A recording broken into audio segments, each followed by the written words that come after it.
Hi, I'm the founder of Octiga. Octiga solved the Office 365 security delivery problem for MSPs for all their clients. We standardize the problem. We help MSPs find all of the gaps that their clients have across Office 365 security. We help them alleviate those problems. We provide baselines that monitor that. We provide the baselines that help them remediate that. And then we monitor those baselines over time. And we also do breach monitoring, detection, triage, and remediation all in the one solution. So it's really a full posture Office 365 security solution for MSPs for all their clients. Now, MSPs need this because they either don't know the best practice, they don't have the time to apply it all consistently across all of their clients, and then make sure that it stays that way and also remediate that in one easy way, but also deal with breaches and strange logins and SharePoint activity and whatever it might be that they need to just keep all really easily solved. And that's what Octiga do for their clients. So here I've got a multi-tenant dashboard, and you can pull all your clients in here. Onboarding is really, really simple, but I'm just going to show you our own tenant today that we're monitoring. So I'm going to jump straight into Octiga. So here we've dived into a single tenant that we're monitoring. When you onboard a tenant, you get immediate scanning against our best practice baseline set, or if you've created your own baseline template set from ours, then they'll immediately scan against that. So it's an instant gap analysis that you then can go in and remediate and monitor from there on afterwards. So let's jump into some of the baselines. Oh, by the way, we also do not only future monitoring of everything that happens on the tenant, but also we scan for past logs that may have happened before the tenant was onboarded to Octiga. So it's really nice. You won't get that in many SIEM solutions. So we're going to jump into baselines straight away here. And we're going to see here that I've got some baselines are deviating and some are passing. Now, the baselines could be as simple as, is the unified audit log turned on? And I can set that baseline to whatever I want it to be. Our best practice said it should be on, but I could set it to say that it shouldn't be on. And this is instantly deviating, and instantly I'm getting an alert to my PSA. Now, in our PSAs, we bundle baseline deviations for tenants. We bundle nefarious logins and things like that. So we bundle things into incidents, so it really, you don't get over alerted by Octiga. I'm going to reset this baseline now to enabled because I don't want to remediate that and resave that. Okay, but if I had I use a more complex baseline here, for example, this mobile device mailbox policy, it could be deviating on some of its values, but not all of its values. And I can update what these values are. And if I want to remediate that, I go and press remediate.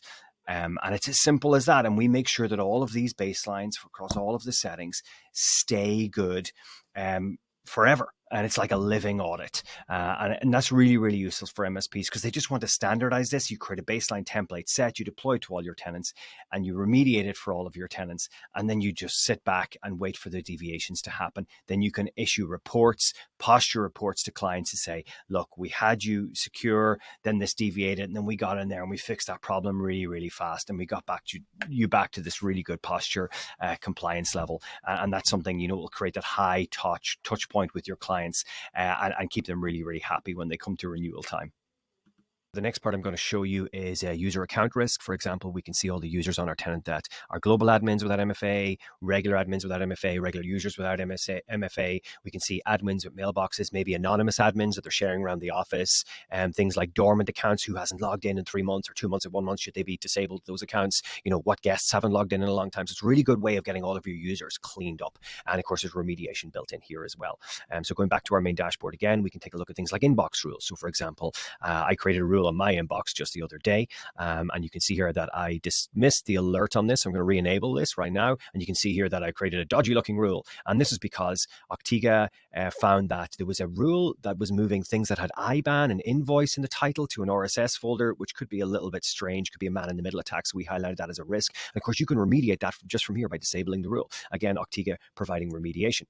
So I've shown you baseline risk and user risk and inbox rules. There's many other areas, like we've got apps and phone check reports and things like that, but I provide a monitoring and a baseline solution in one. So I'm going to jump in here, and I got alert in my PSA that on the 14th of September, Rob McFeely logged in from a successful login originated from an IP that's not in your allowed countries list. And I want to do a very easy triage on this. I don't want it to spend all day. I want to take some look at this. So it tells me all about the type of network that I was logging in from. This is my user and what was going on. So we can see this is an Azure Active Directory STS login, and it was coming from somewhere in the UK. Now, we don't operate in the UK. Currently, we operate in Ireland. Ireland. And so this would be a strange event for me. So I can do one of two things. I can investigate, remediate this. I might contact the client and ask them, was this person in the UK? I might jump in here and build up a picture for them. So really easy. They might say, well, what were they doing? What was happening on that date? So I can hit info here and I can see all of the things that Rob was doing. The file is previewed. So let's see this file download. He downloaded a report, a PDF, and I might take a look at all the data that was being looked at, the logins, the failed logins for this user, build up this triage picture. At that point, the client might call me back and say, no, it's okay. Rob was in the UK. So in this case, can you edit the system so that we don't get alerted on that again? So I'm going to jump in here and I'm going to either allow the entire country of the UK, or if it was a small, a short period for a small city or a small region in the UK, I can also do this great thing, which is add a radius region around where Rob is and say any IP traffic in that region, or if I use the country mode, would be demoted in risk for that period.